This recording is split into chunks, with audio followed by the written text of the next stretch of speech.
data as well helps.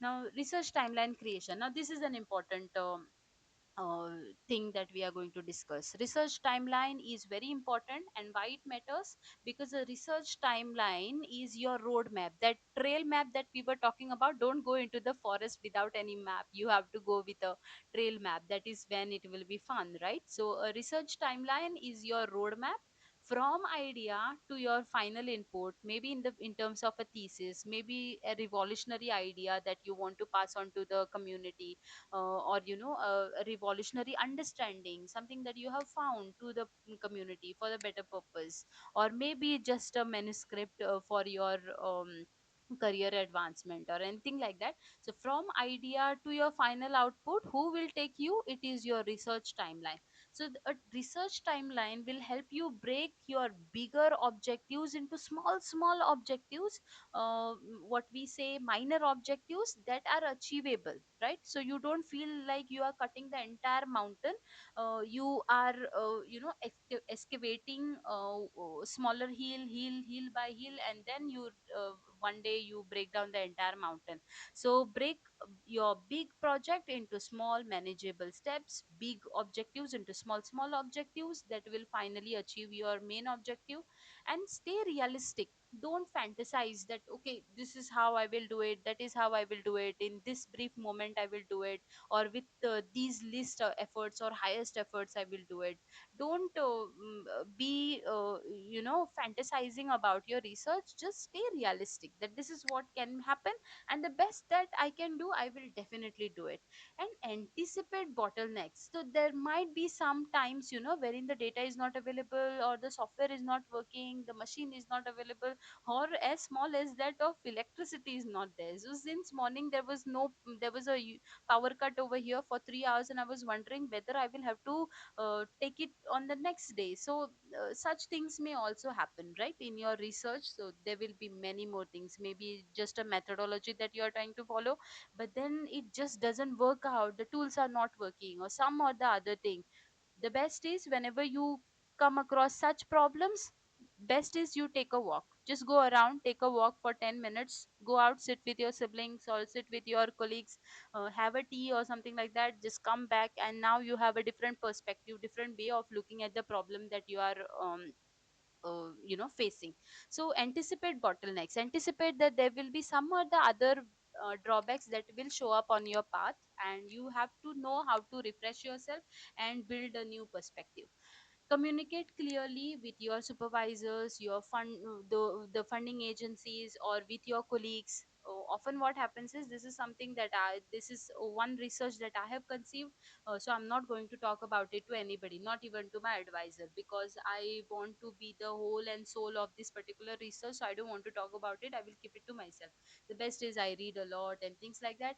But then what you will realize in long run is that whenever you discuss your research with your friends, maybe with your mother as well, she might not even be understanding what exactly you are talking about, but then just prefer to talk about it, right? Talk about what you have been doing.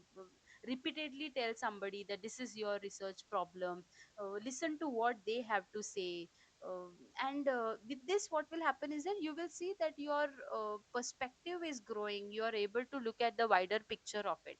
So without a timeline, research feels like wandering in the forest. With a timeline, you have a trail map, right? What is important? Expect delays, practice cushion time. So you might say that okay, in 1 week I will be able to complete this minor objective, right? But then it might not happen, so you can keep 2 or 3 days extra, so you have cushion time.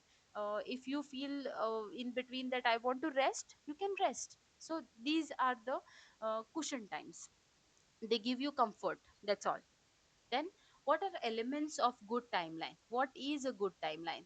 um, a good timeline will include many things. So proposal development, your that will be included in your timeline. uh, data collection, what kind of data you will collect. So how much time will be required to collect that data, what kind of data is it, that will also define it. Writing and revising, data analysis. So data analysis comes first. Okay, so data analysis, after you collect the data, data analysis will take some time.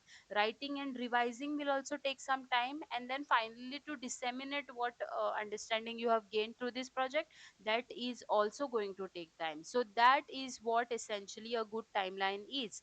Phases of research with milestone, you have to split your research into phases with small milestones which you will treat as minor achievements.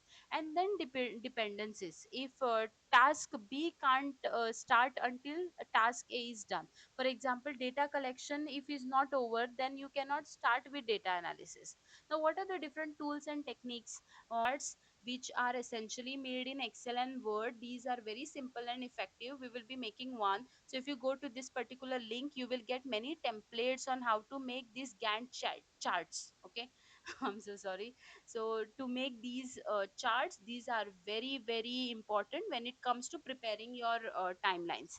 And besides this, recently there are these Trello charts that are also going on. They are also similar to that of these traditional charts, but you have a digital copy of it. If you want to print it, you can print it, and they are dynamic. So as and when you complete any task, you will see the completion in terms of percentage, right? Yes, the PPT will be shared. Now, there is also ChatGPT. Many of you have already used ChatGPT. Make best use of out of it. So, when you're using ChatGPT, you can generate a sample draft. So, ChatGPT, because it is a generative AI, it not only predicts, but it also tells you a lot of information that you might have otherwise missed onto, right? So chat gpt also, we will give one prompt and just see what kind of you know the timeline that it produces. And the current trend is wherein we merge these traditional uh, Gantt charts and Kanban boards. So you see both a bigger picture as well as the daily tasks. You know the higher objective as well as smaller objectives that are leading to it. Best practices for effective timelines. Now you will see me slightly running through this particular PPT. Okay, break tasks into 2 to 4 weeks chunks. You cannot break them into 2 or 3 days or 4 days like that. Break them into 2 to 4 weeks of chunk. Be realistic. That's what we want to look at.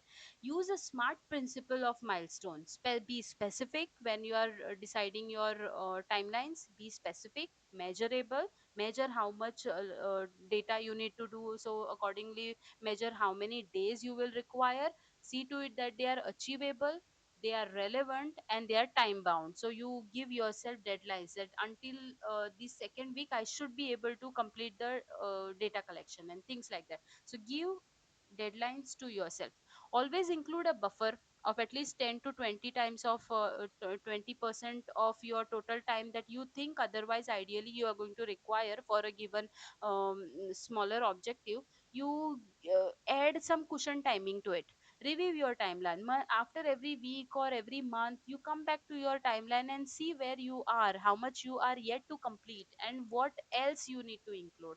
Share with your supervisors, tell your friends, tell your peers, tell your advisor that this is where you have reached. That brings in a sense of accountability, that you are answerable to somebody, and that is when you will make the biggest progress. A research timeline is not rigid. A research timeline is not rigid, it's an ever changing document. So start simple, update it regularly, make a simple chart first, update that chart regularly, and use digital tools to stay on track. Okay, so if we were to write it in a book, you might have to repeatedly erase it and things like that, but making an Excel chart will be much more